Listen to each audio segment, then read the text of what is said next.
Nakamaskara ka. Eh, Nakamaskara. oh, Eh ako wala. Damo. Oh. Yan, yan.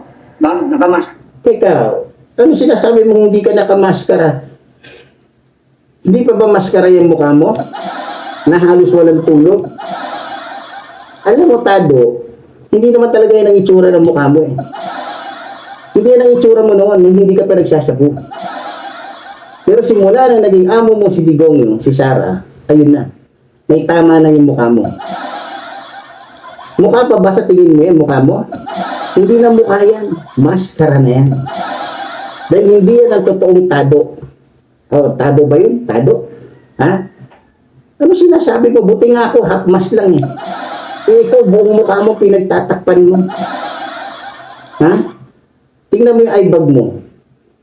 Dahil araw-gabi kang nagsasabi. Sa tingin mo, hindi mo kinocover ang mukha mo. Baka gusto mong alalahanin nung panahon na hindi ka pa nagdadrugs. Kung ano talaga ang mukha mo. Ha? Sa pinapakita mo, sa galawan mo, sa pagmumukha mo ngayon, talo mo pa yung nakamaskara ng sako. Ha? Talaga ako wala. Nagsasalita ako, ikaw kinakailan nakamaskara ka. Ilabas mo yung mukha mo. Ganito yan, papaliwanag ko sa'yo. Ha?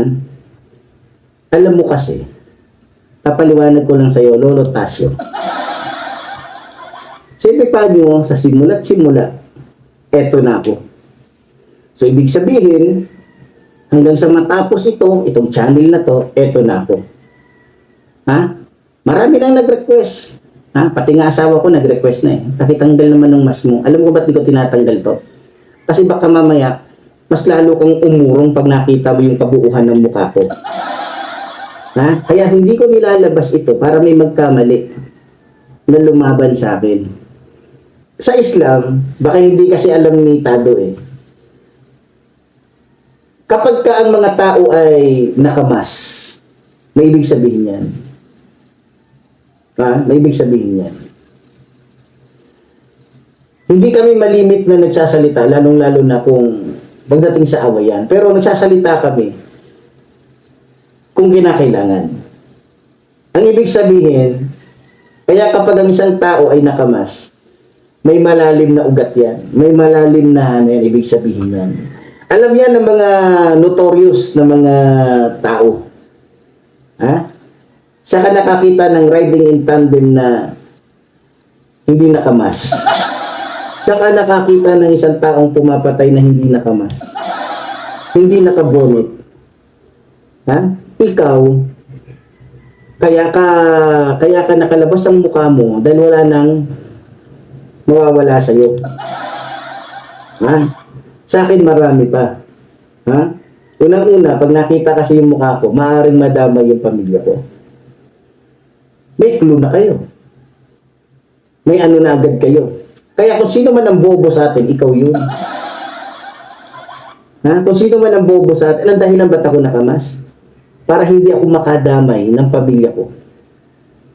Dahil pag nakita ko, yung mga kalabang kong traidor na maaaring mag-traidor sa akin, dahil alam nilang hindi nila ako kaya, mahilig ko ba kung wala ako sa bahay, yung pamilya ko, anak ko, asawa ko ang tirahin.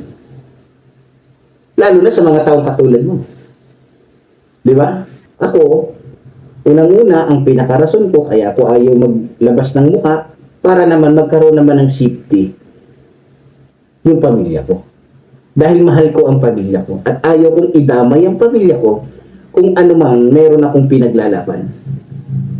Ha? Kung matino ka at talagang sundalo ka, ang una-una mong isisipti, hindi ang sarili mo. Yes, palagay natin, kaya mong iligtas ang sarili mo. Yung anak mo, yung asawa mo, kaya ba niya sarili niya? Makasarili ka. Kaya nga, hindi na nakakapagtaka kung bakit hindi ka naging colonel, hindi ka naging general, kasi bobo ka. Ha? Yun lang ang dahilan ko. Kaya ako nakamas para isipti ang pamilya ko. Kukuha mo? Para isipti ang pamilya ko. Dahil alam ko naman na may connection kayo sa gobyerno. Yung amo mo, hindi pala ikaw. Yung amo mo, may connection na maaaring gamitin para ma-allocate yung aking area, para ma-allocate yung aking asawa. Diba? Kaya, bilang isang sundalong kanin ang kinakain, hindi ako kasing bobo mo. Ikaw, tae kasi kinakain mo, kaya pati pamilya mo, pinahamak mo. Ha, yun ang kaibahan natin, Tolongges ka.